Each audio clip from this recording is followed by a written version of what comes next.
सभी बेरोजगार लोगों को नमस्कार। कोई पढ़ाई लिखाई पर बात होगी नहीं, क्योंकि पढ़ाई लिखाई करने से कोई फायदा है नहीं। पढ़ाई लिखाई करा के ही क्या करेंगे जब आपको रोजी रोटी हो ही नहीं सकता आपके पढ़ाई लिखाई से। समस्या इस बात की है हमारे देश में कि मोदी जी केवल अपने मन की बात करते हैं, कभी इस जनता के भी मन की बात सुन लिया कीजिए। बहुत बार मन की बात हम लोग सुन चुके हैं, परेशान हो गए हैं।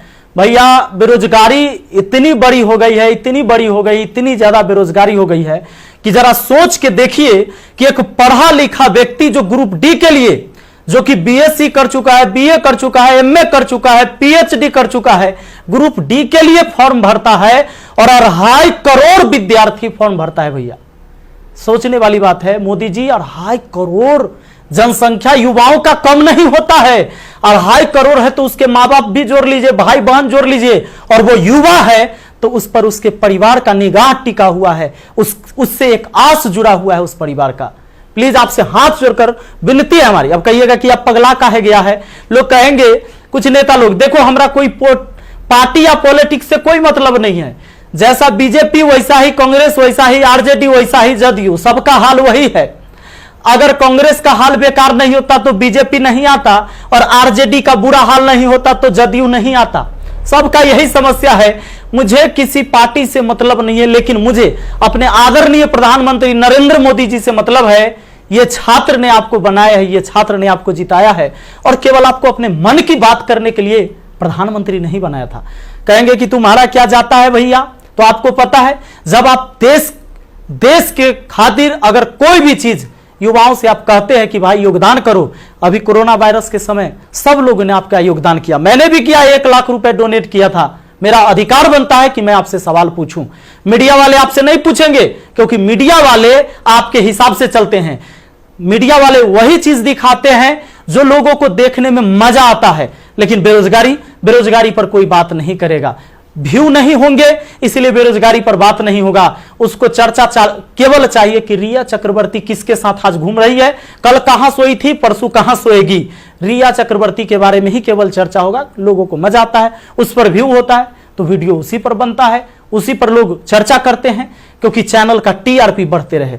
और ये मजबूरी है हमारी कि एडुकेशन चैनल वाले अब पढ़ाई न करवा के ये सब चीजें पर उतर गए हैं। मैं आपको आज बहुत सारी बातें बताने वाला हूं, करने वाला हूं। जो भी लोग हैं जिनको परेशानी हो, क्षमा चाहते हैं। अब परेशानी हुई है तो क्या कर लीजिएगा, हमको इतना ही कर दीजिएगा। कभी गोली मार देगा कोई तो याद रखिएगा, इतिहास जब लिखा जाएगा तो मरने वालों में लिखा जाएगा, भागने वाले और बिकने वालों में नहीं होगा। सीधी सी बात है। अब ये बेरोजगारी की आलम यह है भैया कि अब आपको बता देते हैं, पढ़े लिखे लोग 2.5 करोड़ स्टूडेंट जो रेलवे का फॉर्म भरता है, जिसमें 500 रुपए सरकार लेती है। इस तरह से टोटल 12.5 अरब होता है रुपया, यानी कि 12 अरब 50 करोड़। बात समझ में आ रहा है? हमें समझ में आ रहा है, चूंकि मैथ का मैं टीचर हूं तो मुझे समझ में आता है। हमारा गांव में 5 रुपए ब्याज चलता है मोदी जी, 5 रुपए सैकड़ा महीना का ब्याज चलता है। 3 रुपए मान लेते हैं कि मोटा रकम है तो 3 रुपए। अब 3 रुपए से हमने निकाला 3% से महीना का, चूंकि महीना में ब्याज चलता है गांव में, तो इस तरह से 12 महीना में 12 36% हुआ, 2 साल में 72% हुआ, और ये 12.5 अरब का जो ब्याज हुआ वो 9 अरब हुआ। 2 साल आप लटका दिए रेलवे वाला फॉर्म भरवा के लड़का सबको 500 रुपया लेके। अब आप कहिएगा कि एग्जाम के बाद तो हम पैसा लौटा देते हैं, लेकिन बात यहां यह है कि पैसा तो आप लौटा दीजिएगा, 100 रुपया रख लीजिएगा, 400 लौटा दीजिएगा, लेकिन 2 साल में आपने बिजनेस कर लिया है 9 अरब का। भैया बहुत होता है 9 अरब, कोई साधारण बात नहीं है। अब देख लीजिए, आप कहेंगे कि इतना बकर बकर कर रहे हैं, भाई गरीब आदमी है। जब मेरे अकाउंट में केवल 1,23,000 रुपया था ना, तो 1 लाख रुपए हम पीएम केयर फंड में दिए थे। काहे जानते हैं कि कोरोना से लड़ाई लड़िएगा ना, तो कोरोना से लड़ाई लड़िएगा तो देश हित में ही पैसा जाएगा।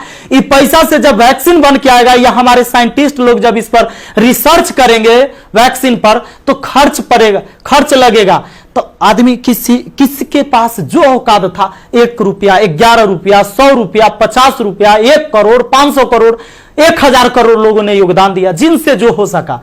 पूरा देश आपके साथ खड़ा था, और याद रखिएगा कि ये युवा बेरोजगार रहेगा तो आपके विरुद्ध खड़ा होगा, भैया तख्ता पलट जाएगा। ये बात पक्का सुन लीजिए, कहा कि आज हम दिल से बात करें, दिल से बात किए थे तब ना मदद किए थे। अब देख लीजिए 30 मार्च को मैंने योगदान दिया था 1 करोड़ रुपए, हमारा तब पागलपन चढ़ल था। हम तो अपन गलती का पश्चाताप जूता से मार के करते हैं, लेकिन याद रखिएगा कि जूता उस नेता को भी पड़ेगा जो वोट मांगने आएगा हमारे यहां। याद रखिएगा, ये पूरा देश में अब बवाल होने वाला है। अगर सही टाइम से एग्जाम नहीं लीजिएगा, युवाओं को रोजगार नहीं मिलेगा, तब आपके मन की बात नहीं होगी हमेशा, ये जनता के भी मन की बात होनी चाहिए। यहां पर आप नहीं, आपको पता चले तो जिन लोगों को बुरा लगता होगा सर्च कर लीजिएगा, प्रधानमंत्री राहत कोष में 1 लाख रुपए का योगदान दिया। मैथ मस्ती लिखिएगा, ये लाइन लिखिएगा, मैथ मस्ती लिखिएगा, जरूर आ जाएगा, आपको पता चल जाएगा। हमारा घर भी करकट का है और फिर भी अकाउंट में 1,23,000 था, 1 लाख रुपया डोनेट किए थे ताकि हमारे देश में खुशहाली आए और इस कोरोना वायरस से हमारा देश लड़े। ए भाई, वो बच्चा के पैसा दिया हुआ है, जो हम पढ़ाते हैं ना, वो वीडियो देखता है ना, वो व्यू होता है, उसे पैसा आता है, वो पैसा हम आपको दिए थे, पाप लगेगा ना? तो तनी ध्यान दीजिए यहां पर। ये देखिए, कहते हैं कथी कि स्थानीय खिलौने बनाकर आत्मनिर्भर भारत बनाइए। खिलौना तो हम बनल है, जैसे मन होता है आप खेल रहे हैं, जो आप कह रहे हैं लोग वही कर रहा है।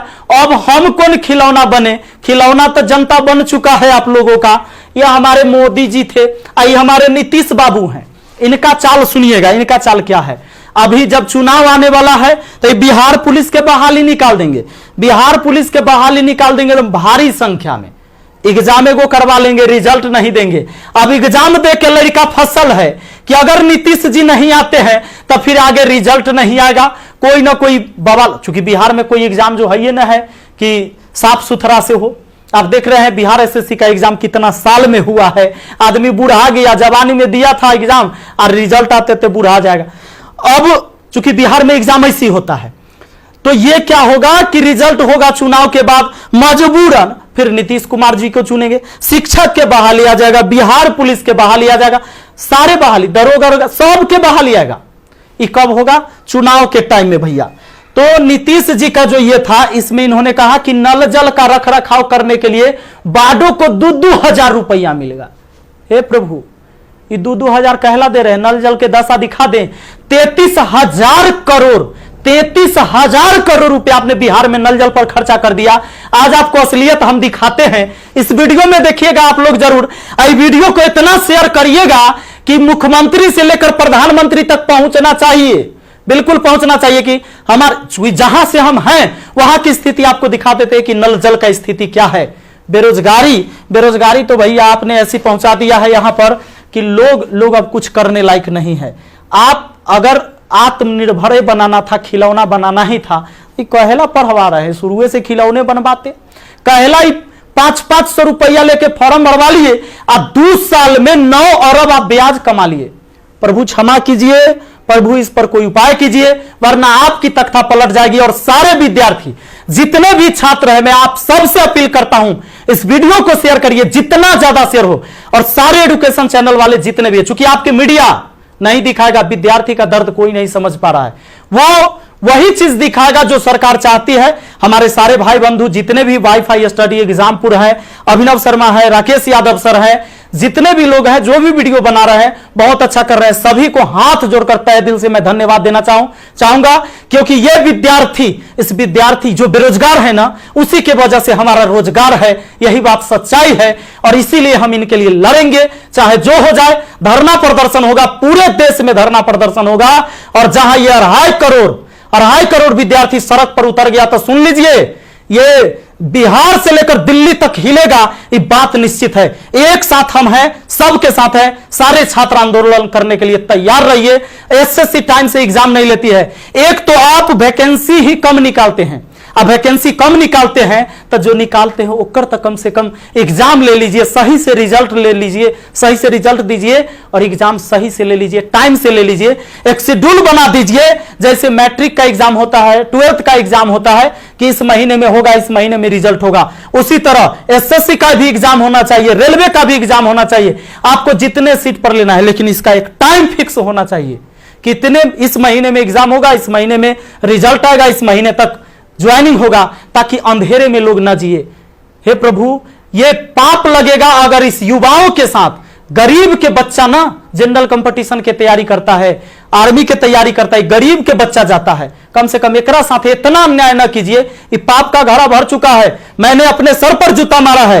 अगर वोट मांगने मेरे एरिया में आइएगा, हम जूता मारेंगे आप लोग को, ये बात पक्का कह देते हैं। आई वीडियो शेयर होना चाहिए। आप सबको इस बात के लिए मैं कहना चाहूंगा कि आप शेयर करिए, इस वीडियो को पहुंचाइए, जहां तक हो सके इसको पहुंचना चाहिए। और हर व्यक्ति आपसे हाथ जोड़कर विनती है कि हल्ला बोल ये नारा लगाइए और सब लोग पहुंचाइए, सब लोग वीडियो बनाइए, जितने भी एजुकेशन से जुड़े हुए हैं। क्योंकि कोई मीडिया वाला आपको दिखाने वाला ये नहीं है। और बस यही बात कहना चाहेंगे और जल्दी आग के तरह इस वीडियो को फैलाइए। और ज्यादा कुछ नहीं बोलेंगे। बेरोजगारी इतना बढ़ गया है कि आप सब कुछ समझ ही रहे हैं।